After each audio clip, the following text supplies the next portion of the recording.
Prince Harry will speak out against Kate Middleton in memoir, sources claim. Prince Harry says he and William wouldn't be estranged if Princess Diana were alive. Donald Trump's griping about evangelical disloyalty was an order to get in line, opinion. Israel's Netanyahu fires cabinet ally, heeding court ruling. King Charles will likely do something decisive to put the Prince Harry drama behind him. This is breaking news. I'm Erin Burnett in Washington. Prince Harry alleges King Charles leaked story about Kate and Meghan's pre-wedding fight. Prince Harry isn't afraid to include receipts in his memoir, Spare, which officially releases today. Previously leaked excerpts of the book reveal the tense exchange between Catherine, Princess of Wales, and Meghan, Duchess of Sussex, days before the Sussexes' 2018 wedding, claiming that Kate made Meghan cry after she demanded that all the dresses for the Flower Girls be remade. As it turns out, Harry even includes the actual text messages from their fight in his book. Charlotte's dress is too big, too long, too baggy, Kate allegedly texts Meghan, referring to Princess Charlotte's Flower Girl dress. Harry notes in the book that the dresses were made from measurements obtained at a previous fitting. She cried when she tried it on at home, Kate texts. Meghan reminds Kate that a tailor who could perform alterations was already at Kensington Palace, writing back, "Right, and I told you the tailor has been standing by since 8 a.m. Here.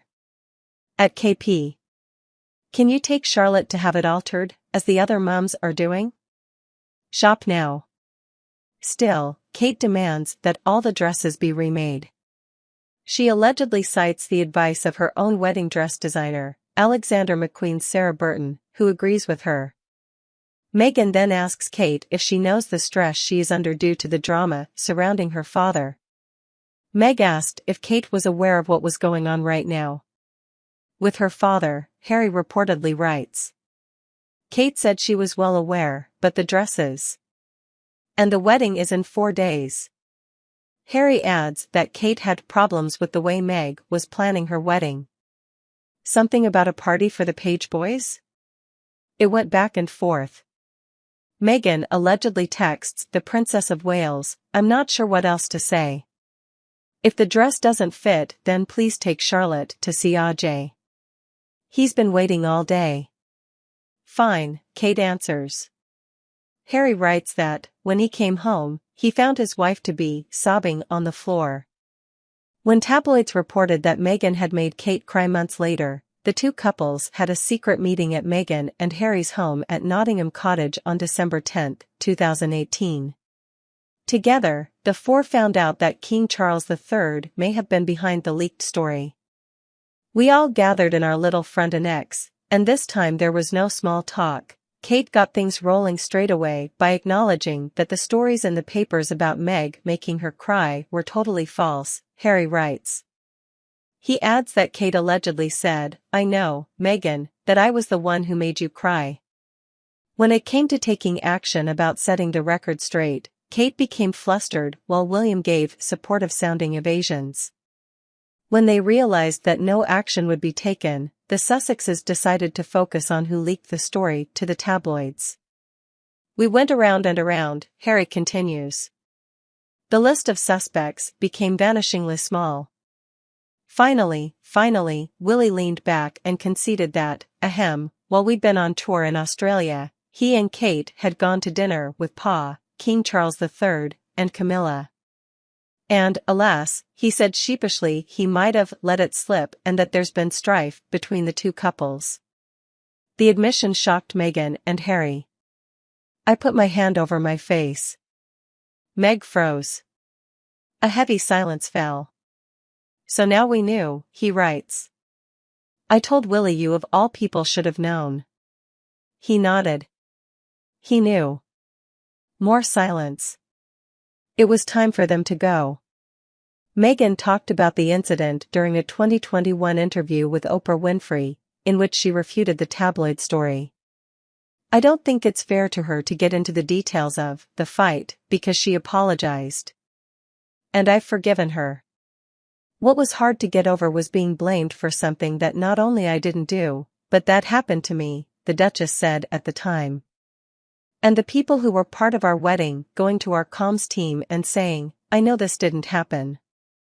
Here's why Taylor Swift skipped the 2023 Golden Globes.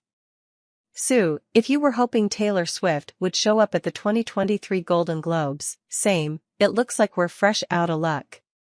Taylor didn't walk the red carpet, despite being nominated for Best Original Song in a Motion Picture for Carolina, From Where the Crawdads Sing.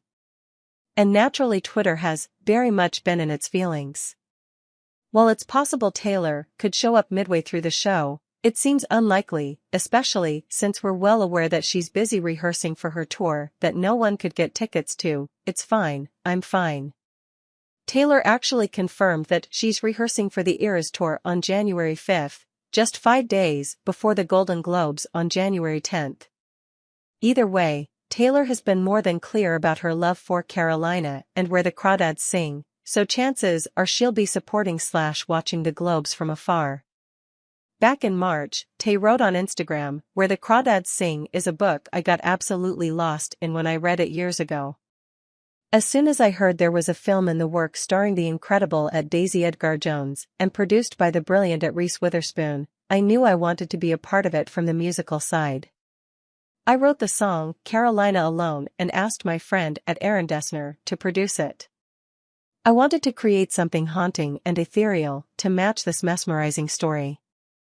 Elon Musk comes to the rescue of struggling president. The Everything CEO meddles in geopolitical affairs and does not hesitate to comment on events unfolding in other countries. Elon Musk is a CEO with one of the busiest agendas. The billionaire considers himself a global CEO. As such, he comments on major events taking place in different countries around the world. He does not hesitate to give his opinion on the internal political affairs of these countries. The CEO of Tesla, TSLA, Get Free Report and founder of SpaceX is taking advantage of the big vacuum of leaders on the world stage to take on this role. He has just come to the rescue of French President Emmanuel Macron, who is facing social discontent due to a reform of the pension system he is considering. The reform proposes to shift the legal retirement age to 64 in 2030 and not from 62 to 65 in 2031, as Macron had announced during the 2022 presidential campaign, and to accelerate the extension of the contribution period to 43 years from 2027, i.e. also an additional quarter per year. But no one will have to work for more than 44 years. This bill, unveiled on January 10 by Prime Minister Elizabeth Bourne, after several months of talks with unions and the political parties, is a new reform of the pay-as-you-go pension system, the objective of which is to restore the country's finances. The flagship measure of the reform is a gradual lowering of the legal retirement age. Macron intends to move quickly.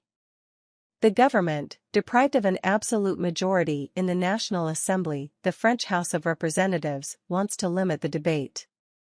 The objective is for the adoption of the bill in March and its translation into law thereafter. Macron would like the main measures to be effective by September 1.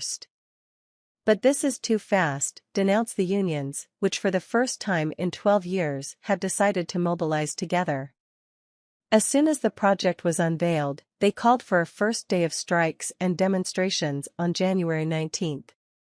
Human tides, according to local media, have thus swept through many streets of French cities to protest against this bill.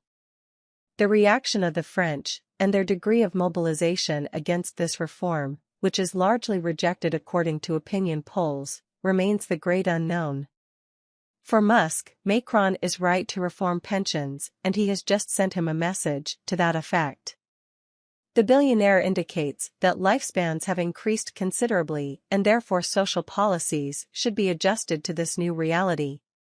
Macron is doing the difficult, but right thing, Musk tweeted on January 21. The retirement age of 62 was set when lifespans were much shorter. It is impossible for a small number of workers to support a massive number of retirees. The message of support for Macron triggered mixed reactions on social media. Some Twitter users agreed with Musk, while others simply asked him not to meddle in French politics. "It is not your business," one Twitter user commented. "We are in France, we don't need neoliberal lessons from a US billionaire who lives thanks to the work of others."